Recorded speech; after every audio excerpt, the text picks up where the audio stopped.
Papa, puisqu'on parle de famille, puisqu'on parle de communion, puisqu'on parle d'union, aujourd'hui, tu nous emmènes avec les ancêtres à rentrer dans la compréhension du concept de famille, du point de vue spirituel et ancestral. Que devrions-nous comprendre de cet autre mot sous cette œillère-là? Ok.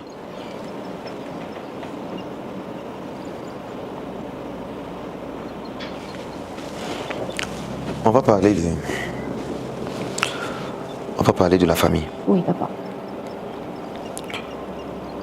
On va définir c'est quoi la famille. On va se laisser guider. D'accord.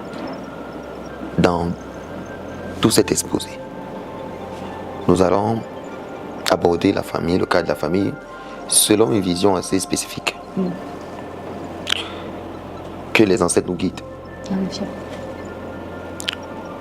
Alors, c'est quoi la famille selon la vision négro-africaine? Vous savez, quand vous êtes dans une classe inférieure, ceux qui sont en classe supérieure, ils voient ce que vous ne voyez pas. Mais vous, dans cette classe inférieure, vous ne pouvez que témoigner de ce que vous savez, de ce qui vous est montré et de ce qui vous est enseigné. Ça veut dire quoi? On fait voir à l'enfant ce que l'enfant devrait voir et on fait comprendre à l'enfant ce que l'enfant devrait comprendre. On ne fait pas voir à l'enfant ce qui n'est pas de son âge. C'est pour ça qu'on dit, chez nous les Bassa, Misman, Tesman, Kulman, Kul, Ananghabe. Les yeux qui voient le bébé tortue, l'enfant de la tortue ne grandit plus. Ça veut dire quoi littéralement? Lorsque on commence à vouloir voir des choses et être pressé, ces choses-là stoppent leur croissance. C'est ce qui est encore traduit dans d'autres traditions comme étant le mauvais œil. Que lorsque le mauvais œil est sur toi, tu n'avances plus. C'est pour ça qu'on se doit de vivre dans une discrétion la plus totale. La famille, c'est quoi? Je vais aborder, comme vous le savez, je suis très pédagogue, je vais résoudre un problème qui à chaque fois est revenu. Quelqu'un par exemple me dira, j'ai envoyé de l'argent au pays pour réaliser tel projet et le projet n'a pas abouti. J'ai envoyé de l'argent à la famille n'a pas réalisé. J'ai monté une entreprise familiale, cette entreprise est tombée en faillite. Vous qui êtes éclairés, dites-nous, qu'est-ce que c'est que la famille réellement? Vu que nous, avec les enseignements que nous avons eus, nous savons que la famille, c'est ce qui est sacré. Et d'autres qui me disent encore, même lorsqu'on veut reprocher un frère à nous du même ventre, à qui on aurait confié un projet, et qu'il n'aurait peut-être pas exécuté, et qui aurait mis l'argent dans ses poches, qu'est-ce qu'on devrait dire à ce frère? Vu que lorsqu'on se plaint, la maman surgit de la cuisine, ou le papa surgit de la cuisine et dit, tu vas donc tuer ton frère. C'est Aka, c'est ton frère, il faut laisser tomber.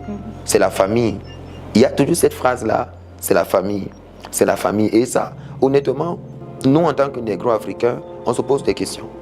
Alors moi aujourd'hui, en tant que parent, en tant qu'éducateur, en tant que maître spirituel, je dois pouvoir apporter des solutions pour consoler seulement et donner aussi de la sagesse à ceux qui aujourd'hui se sont retrouvés en train d'être victimes de ce genre de choses. Parce que nous tous, d'une manière ou d'une autre, on s'est fait avoir et on a laissé la main parce qu'on s'est dit, c'est le frère, c'est la sœur. On s'est dit, on ne peut pas faire telle chose ou telle chose parce que c'est le frère, c'est la sœur. Au pire des cas encore, c'est le père, c'est la mère. Parce que même en ce moment-là, même lorsqu'on nomme, moi je me rappelle, quand je travaillais encore dans une structure israélienne, j'avais des dossiers qui m'avaient été cotés de suivi spirituel de certaines personnes du côté du Congo-Kinshasa. Et il y avait un monsieur qui était passé à la consultation et qui avait monté une entreprise, mais une entreprise d'extraction d'or du côté du Congo, et qui, au rendu, à terme en fait, je peux faire le mot, il n'avait pas eu de... chaque fois, les ristournes étaient dilapidés, chaque fois, son père donnait des rapports qui n'étaient pas vrais, mais lui, dans sa position, il n'a jamais su quoi faire parce que c'est le père. Devrait-il gronder ce père? Et s'il gronde ce père-là, n'est-ce pas une malédiction? Devrait-il gronder cette mère? Et si elle gronde cette mère par rapport à ses actions, ne va pas s'en suivre une malédiction? Et si par rapport à ce frère, on réagit de la façon comme si c'était un inconnu, qu'allez-vous et je plante le décor, ma fille? Comment est-ce qu'on pourrait aujourd'hui réagir face à quelqu'un qui est du même ventre que nous? Comment pourrons-nous réagir lorsque notre véritable frein, peut-être, il vient de notre famille, il vient de nos proches, il vient de tout? Je vais vous parler aujourd'hui de la famille, mais vous devez retenir cette définition. La famille est un code. Les membres d'une famille sont des codes. Pas des codes pour notre monde-ci, mais des codes pour le monde mystique. Cette codification leur donne une position dans ce monde, mais la position qu'ils ont dans ce monde n'est pas une fonction, mais le simple fait de voir leur position, c'est une révélation pour l'initié de la faiblesse ou de la protection des différents membres de cette famille. Je m'explique. Allez, c'est compliqué. Je vais expliquer un peu. Le mot papa n'est pas une fonction, mais c'est un code. Oui. Le mot maman n'est pas une fonction, c'est un code. Le mot sœur, frère, oncle, tante, ce sont des codes. Dans la structuration spirituelle de la famille, nous savons que sur le plan mystique, nous avons ce qu'on appelle un père et une mère cosmique. Ce père et cette mère cosmique ont des fonctions bien différentes. Oui. Si vous avez compris le concept de père et de mère, vous comprenez qu'en fait les deux font partie d'un corps. Et ce corps a pour fonction de faire quoi? De véhiculer une énergie qui quitte depuis ce que j'appelle le supérieur invisible, qui est considéré comme la couronne. Et cette énergie doit parcourir les différents corps pour les mettre en harmonie. Comme quoi, on a besoin de ces différents éléments-là pour pouvoir construire un tout. Lorsque ces différents éléments donc sont constitués, l'énergie accepte leur fonction. L'énergie en ce moment-là circule. C'est pour ça que le côté qui va enfanter, c'est le côté de la gauche. Parce que les forces qui sont de ce côté-là sont des forces brutes. Alors que le côté qui va ensemencer la gauche est la droite, c'est-à-dire le père, qui va ensemencer la gauche pour que la gauche puisse produire. Je sais que c'est compliqué, mais vous allez mieux comprendre lorsque je vais arriver à un certain niveau. Maintenant, qu'est-ce qui se passe dans notre monde? On a l'apparition de ce qu'on appelle un père et une mère physique. Ce père et cette mère physique que nous avons en réalité sont à l'image du père et de la mère cosmique d'en haut. En base simple, en fait, les deux ne doivent pas s'entendre, mais les deux doivent être complémentaires. Complémentaires dans le sens de faire quoi? De dire que ce qui est né mâle est venu avec une force, mâle, masculin, et ce qui est né femelle est venu aussi avec une force. Lorsque les deux forces se mettent ensemble, l'impossible se crée. C'est quoi l'impossible? Le feu se mêle à l'eau, mais les deux ne se mélangent pas. Un peu quand vous mettez de l'huile sur de l'eau, que vous mélangez comme vous voulez, à un moment, l'huile remonte à la surface et l'eau reste en bas. Ces deux éléments qui devraient en réalité être harmonieux ont des problèmes au niveau de leur essence. Et c'est ces problèmes que je vais expliquer. Pourquoi ce dysfonctionnement? Nous avons un ordre hiérarchique dans les familles. Et cet ordre hiérarchique commence au niveau des ancêtres, tel qu'il nous avait été enseigné. Les ancêtres ont maintenu un certain équilibre de transmission d'un certain savoir. Ce savoir, premièrement, passe par ce qu'on appelle les notions d'artefact. L'artefact, c'est l'élément investi d'un pouvoir cosmique ou d'un pouvoir spirituel. Maintenant, aussi haut que vibrait l'ancêtre, cet ancêtre pouvait décider de sa propre volonté de s'incarner dans un artefact. Il faut bien écouter ce que je dis. La plupart des ancêtres africains qui avaient un haut niveau de vibration se sont volontairement détachés de la roue de la réincarnation pour s'incarner dans un objet rituel.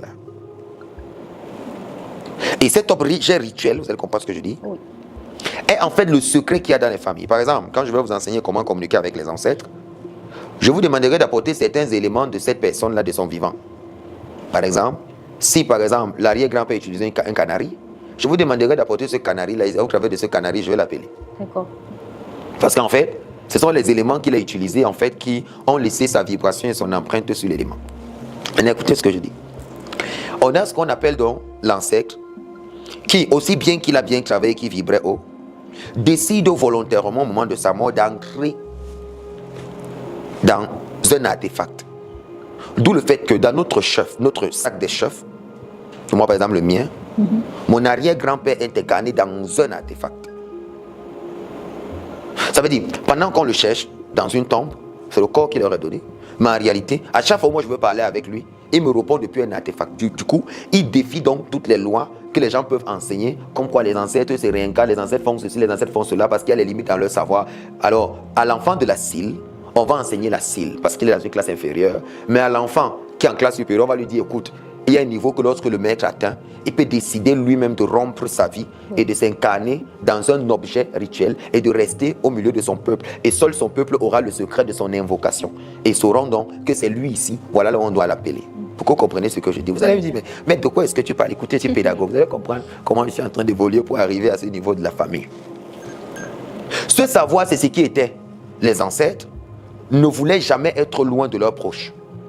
Pour faciliter la communication qui déjà était difficile pour celui qui n'était pas initié, on appelait les initiés du village et au moment où le chef partait et qui décidait de partir, on décidait de l'incarner donc, il décidait lui-même volontairement d'entrer dans quelque chose qu'on appelle Holkena, qui a plusieurs considérations dans la tradition Bassa, mais d'autres disent c'est le bang le plus puissant, c'est l'artefact le plus puissant du sac d'un chef. Mais les gens ne savent pas que de cet artefact le plus puissant, elle se trouve en réalité l'ancêtre qui a fait le combat. C'est pour ça que toute personne qui existe à partir d'aujourd'hui devrait garder un objet qui tenait à cœur à son père. Pourquoi? Parce que de cet objet, c'est le seul moyen par lequel il communiquera avec toi. Mais si tu ne sais pas avoir un objet et le garder et qu'on t'apprenne à le faire vibrer, tu ne pourras jamais parler avec ceux qui l'ont créé, ceux qui ont créé ton père, c'est-à-dire la lignée. Ça veut dire que dans toute génération, est-ce que vous détenez quelque chose qui appartient à votre ancêtre? Oui. Moi, mon arrière-grand-père, il avait pris les poils d'un éléphant, il a remis à son fils, qui est mon grand-père, et il lui a dit, mon successeur va arriver, vous lui remettez ça. C'était 7 longs poils comme ça d'éléphant. Je les ai jusqu'à aujourd'hui. C'est pas la seule chose que j'ai de lui. En dehors du sac, c'est pas la seule chose. Mais je vous pose la question. Comment vous pouvez prétendre aujourd'hui vous connecter à vos ancêtres sans avoir des reliques qui vous permettent justement de sentir les vibrations que ce soit beaucoup plus facile? Nous sommes complètement coupés de nos ancêtres. Nous sommes complètement coupés parce que même les choses qui appartenaient à nos parents, nous ne les avons pas. Regardez dans l'histoire. Vous allez comprendre. Alors, nos ancêtres, ils s'incarnaient donc dans ces artefacts. Parce que pour vous dire vrai, la chose que vous aimez le plus, faites très attention avec. Parce que cette chose vous absorbe. C'est pour ça que lorsqu'on est un mystique, on n'est pas attaché au matériel. De peur que le matériel raccourcisse nos jours. Parce qu'en fait, quand vous aimez quelque chose de trop, vous mourrez. Oui. Vous mourrez comment? La vibration que vous incarnez entre dans la chose. Et quand ça entre dans la chose, ça la fait vibrer plus que vous. Et comme vous ne pouvez pas le fadi, vous ne pouvez pas vivre dans le même endroit parce que vous partagez le même esprit, une personne devra donc mourir. Comme l'objet ne périt pas avec le temps, l'objet lui vivra et toi tu mourras. Parce qu'il a fini de t'absorber. C'est une sagesse que je vous donne. N'ayez donc pas les choses que vous aimez tellement. Comme votre voiture, elle prendra votre vie. Comme un habit, cet habit prendra votre vie. Un téléphone, il prendra votre vie. Ne le faites pas. Ça fait rire ce que je dis, mais ce que je dis, c'est une haute sagesse. Ne soyez pas attachés à certaines choses. Alors, pour le mystique, lui seul connaît l'élément qui peut supporter sa charge. C'est pour ça que lorsqu'on prend cet artefact-là, on met dans l'eau, ça réveille l'eau. Parce qu'en fait, dans cet artefact, il y a l'esprit de l'ancêtre qu'il a utilisé. C'est pour ça que lorsqu'on prend la canne d'un grand-père et que cette canne-là, on la frappe sur toi, ça te rend fou. Pas parce que le grand-père rend fou, mais c'est parce que l'artefact que tu utilises, il s'appuie dessus, son pouvoir énergétique est sur l'objet. C'est pour ça que la chose que vous aimez le plus ne doit pas être vue par les gens. D'accord, maître. Parce que si c'est vu par les gens, vous mourrez vite. Non, je vous explique. Je vous le dis chaque fois. Vous allez comprendre de quoi je parle. C'est pour ça que les ancêtres ont finalement dit, même la femme que tu as, c'est elle qui est ton réel pouvoir. Parce qu'en fait, on a compris que l'amour que tu as pour elle est un amour exagéré et que c'est là que tu vas mourir. Regardez, je vais avancer. Maintenant, ça va aller, ça va aller. Donc, les ancêtres ont donc laissé un pouvoir qui devait se transmettre, en sachant donc que les populations qui venaient après eux n'auront pas la chance de les connaître physiquement. Ils s'incarnaient donc dans des objets qui constituent dans le pouvoir du sac du chef. Alors dans le sac du chef, il devrait avoir des artefacts de chacun des leaders de la famille jusqu'à une certaine génération. C'est ce qui constitue donc le pouvoir lorsqu'il invoque. Le pouvoir d'invocation ne peut se faire en dehors des artefacts. Il faut bien m'écouter. Je sais qu'au moment où j'enseigne, il y a mes enfants Kamit là et tous les autres qui sont fiers de m'écouter parce qu'ils doivent comprendre ces choses en profondeur, comprendre ce qu'on appelle l'incarnation, le pouvoir. Maintenant, même la bague que vous portez, chevalier que vous portez, elle vibre. Oui. Elle prend les vibrations qui viennent de vous, mais dans une fréquence un peu très réduite. 20 Hz, mais plus bas. Parce que pour monter à 20 kHz, c'est très fort. Donc, il y a des rituels donc, qui peuvent l'amplifier et faire que ça devienne autre chose. Maintenant, regardez. Les ancêtres, donc, après être partis et qu'ils avaient des descendants, il y a des objets qu'ils te remettaient. C'est pour ça que lorsqu'un parent meurt, il a tendance à te faire un cadeau. Lorsqu'un grand-parent meurt, il va te donner soit un habit, il va te donner soit un foulard, il va te dire ça c'est pour toi. Hein. C'était donc de là qu'était venu le sens du mot héritage.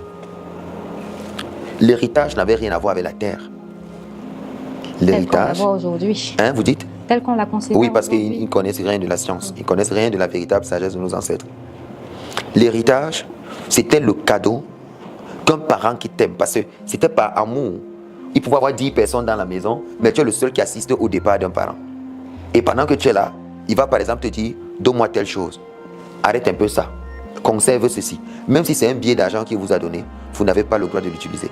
Parce que l'objet qu'il te donne, c'est lui qui vient de s'incarner dedans. Donc pendant que vous le pleurez, toi l'objet qu'il t'a donné, tu dois le garder. Parce qu'en fait il t'a dit, je ne suis pas parti, mais je suis avec toi. Vous commencez à comprendre ce que j'appelle famille. Oui, père. La famille était donc à la base les secrets vibratoires entre l'eau et la neige, le feu, qui s'emboîtaient ensemble pour former un artefact. C'est pour ça qu'à l'intérieur d'un homme, il y a la gauche et la droite. La gauche et la droite, c'est quoi? Le pouvoir de l'eau et le pouvoir de la glace, le pouvoir du feu, les deux s'emboîtaient par le processus de l'air dans un objet qui était appelé la terre. Regardez. L'artefact, c'est l'élément terre. Toi, l'homme, tu as le feu et l'eau. Et la glace, bon, l'eau, c'est la glace. C'est deux éléments. Pour le mettre à l'intérieur, c'est le vent. Voilà les 4 éléments. C'est pour ça qu'un artefact, en réalité, a les 4 éléments. Alors, c'est pour ça donc que le miracle est possible avec cet artefact-là. Imaginez donc, pendant des générations, les ancêtres ont laissé des reliques. Et ces reliques sont mal comprises aujourd'hui.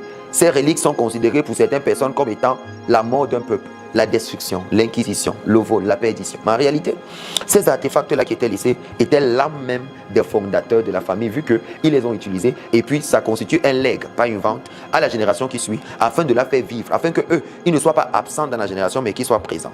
Arrive dans le moment où les religions apparaissent, et tout d'un coup, tous les ancêtres générationnels qui s'étaient incarnés dans des artefacts, comme un canari, comme une assiette, une cuillère, une vieille marmite faite en poterie qui était gardée quelque part, 3 cailloux par exemple, qui étaient le pouvoir de la famille, qu'on remettait peut-être au chef. Tout d'un coup, un matin, les églises arrivent, toutes les formes de religion qui existaient, arrivent donc maintenant, et maintenant, 2 choses se produisent. Les artefacts en eux-mêmes sont détruits. Et le second volet, comme le dit le président, s'est emporté. Il récupère les artefacts et part avec. Sachez qu'au moment où il n'y a pas d'artefact dans une famille, qu'on appelle l'ombok, c'est ça qu'on appelle l'ombok, le peuple, le pouvoir. Quand il n'y a pas de témoins dans la génération du pouvoir ancestral précédent, la génération vivante aujourd'hui ne peut pas se connecter à la génération passée parce qu'il n'y a pas de connecteur logique. Ils vont s'énerver. C'est pour ça que je dis, même en revenant dans la tradition, ils prêchent dans le vent. Ils prêchent dans le vent, pourquoi? Le premier travail qui doit être fait, c'est où sont vos artefacts? Où sont vos reliques? Les reliques là n'appartiennent pas au chef, mais ça appartient au peuple. Parce que c'est les seules reliques que nous avons, qui sont les témoins qu'avant nous, telle personne a existé et les reliques là ont des noms. Il faut bien écouter. Maintenant, au moment où l'esclavage arrive, la colonisation et un peu après le maquis, qu'est-ce qui se passe déjà après le maquis? Tout est volé, il y a la guerre et certaines personnes égoïstes qui ne comprennent rien à rien pourraient prendre ces artefacts et les jeter. Maintenant, la famille commence donc à vivre selon des règles imposées par ce qui a remplacé les artefacts, ce qui a remplacé le sens de la famille. Donc du coup, cette famille-là, elle n'est plus une famille. Oui. Parce que ce qu'on appelle famille, c'est ce qui nous lie pas des us et des coutumes, c'est ce qui nous lie pas des artefacts qui sont les témoins du passé dans le présent et du présent dans le passé. Parce que de par ces artefacts-là, les ancêtres arrivaient à être communiqués avec nous. C'est pour ça qu'ils parlaient de famille. Alors la famille, en fait, c'était ça. La famille n'a rien à voir avec le fait de faire des enfants aujourd'hui. La famille n'a rien à voir avec le père, la mère, les frères et les sœurs. La famille, c'est le connecteur logique que nous avons, le témoin que nous avons au milieu de nous, c'est qui constitue notre secret. C'est ça qui est la famille. À partir du moment où ce secret, nous l'avons et que nous le gardons, nous sommes liés parce que nous jouissons des énergies et nous bénéficions du savoir qui sort de ces artefacts. Parce que le pouvoir ne vient pas de vous. Le pouvoir, il vient de celui qui t'a précédé. En fait, nous revenons une fois possible, mais nous revenons parce que quelqu'un existait avant nous. Mais comment il sera efficace dans son exercice à l'intérieur de nous si c'est qu'il n'y a pas d'artefact naturel? C'est pour ça que tous les chefs bamlékés qui sont venus me voir, que ce soit les chefs ceci, ceux qui ont même perdu l'héritage de leurs ancêtres, je fais toujours un travail simple. Celui de les amener sur le plan mystique à retrouver certains artefacts qu'ils avaient jetés, même si ça fait 300 ans. Et de faire des rituels sur la mémoire akashique, de ramener ces artefacts et ils les trouveront soit dans l'eau, soit dans une brousse, soit dans ceci. Oui, c'était juste pour dire que c'est possible. Même comme ça vaut ce que ça vaut. Mais c'est possible, ça il faut le dire. Maintenant, venons dans le cas où la famille aujourd'hui, si vous avez suivi ce que j'ai expliqué, elle n'a plus rien à voir avec le véritable sens de la famille sur le plan mystique. La famille aujourd'hui, nous avons des gens qui sont habités par une vision fabriquée, légère même à la limite, de la conception de la vie. Je ne vous parle pas du fait d'envoyer des enfants à l'école, ils deviennent des ingénieurs. C'est pas de ça que je parle. Je parle d'une constitution spirituelle de la vie. C'est-à-dire que la spiritualité propre des familles, elle a disparu.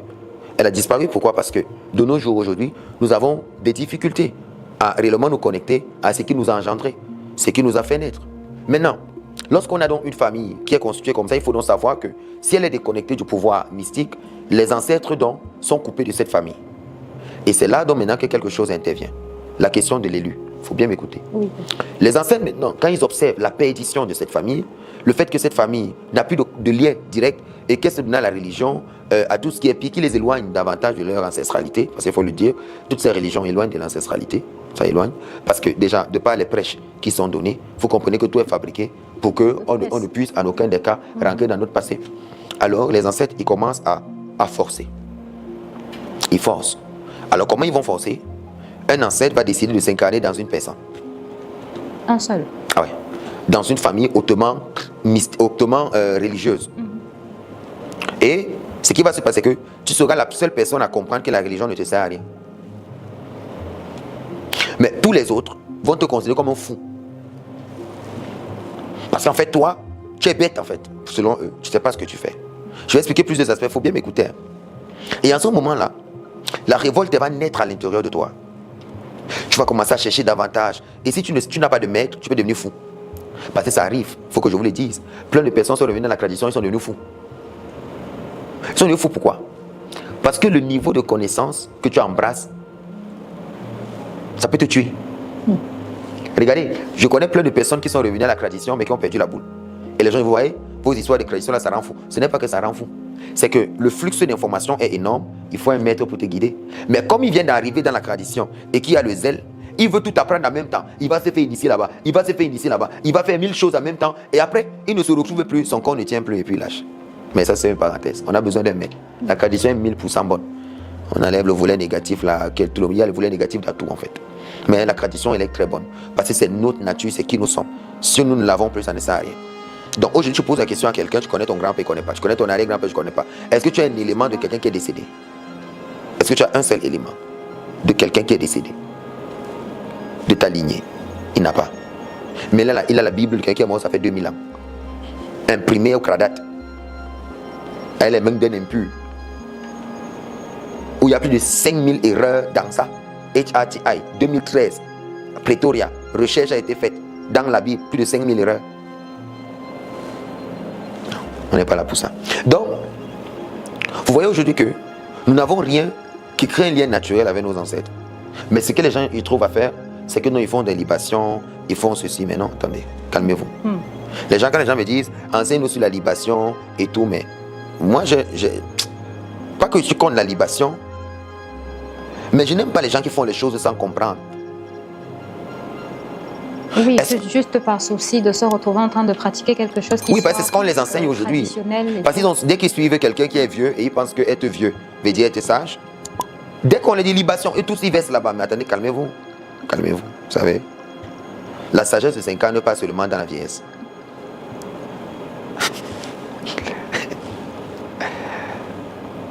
Salomon, il avait 12 ans, il était le plus sage de la terre.